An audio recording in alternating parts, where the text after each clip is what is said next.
રાજ્યમાં હોળી અને ધૂળેટીના પર્વને લઈને 108 ઇમરજન્સી સર્વિસ સંપૂર્ણપણે સજ્જ થઈ ગઈ છે. ગત વર્ષોના ડેટાના આધારે કરાયેલા ફોરકાસ્ટ મુજબ હોળીના દિવસે ઇમરજન્સી કેસોમાં 12.31% અને ધૂળેટી પર 44.13% સુધીનો મોટો ઉછાળો આવી શકે છે. આગાહી પ્રમાણે ધૂળેટીના દિવસે માર્ગ અકસ્માતમાં 127%, મારામારીના કેસોમાં 400%, ટ્રોમા કેસોમાં 164% અને પાણીમાં ડૂબી જવાના બનાવોમાં 125% જેટલો વધારો થવાની શક્યતા છે.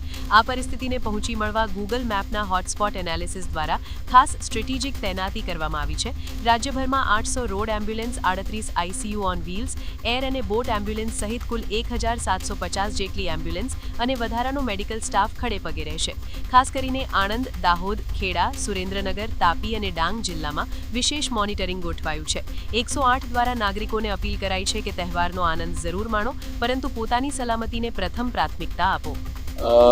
દરેક તહેવારમાં 108 ઇમરજન્સી સર્વિસ દ્વારા અગાઉના વર્ષોના ડેટાનો ઉપયોગ કરી અને સંભવિત કયા વિસ્તારમાં કયા પ્રકારની કેટલી ઇમરજન્સીઝ વધવા પામશે એના માટે જરૂરી મેન પાવર અમારા ઇમરજન્સી રિસ્પોન્સ સેન્ટરની અંદર અને ફિલ્ડમાં એમ્બ્યુલન્સની અંદર તૈનાત અમારા પાયલટ EMT, એમાં દવાઓનો પુરવઠો, એમ્બ્યુલન્સનું રિપેર મેન્ટેનન્સ અને સુપરવાઇઝરી ફોર્સ, આ બધાનું એલાઇનમેન્ટ કરી અને વધનારા ઇમરજન્સી કોલ્સને સરળતાથી પહોંચી વળાય અને રજાઓનો સમય હોવા છતાં કોઈ પણ ઇમરજન્સીમાં પેશન્ટને યોગ્ય સારવાર તાત્કાલિક મળી રહે તે માટે અમે અગાઉથી જ પ્લાનિંગ કરતા હોઈએ છીએ.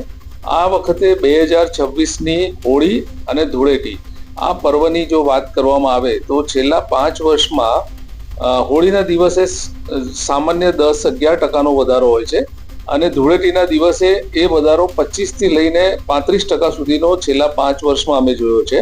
પરંતુ આ વર્ષે ખાસ કરીને હોળીનો પર્વ ચંદ્રગ્રહણના કારણે 2 દિવસ, 2જી અને 3જી તારીખે ઉજવવાનું છે અને એના કારણે બંને દિવસમાં અમારું અનુમાન છે કે સામાન્ય દિવસોમાં રહેતી અમારી 4680 જેટલી ઇમરજન્સી એ 12% જેટલી વધી અને 5255 જેટલી થશે.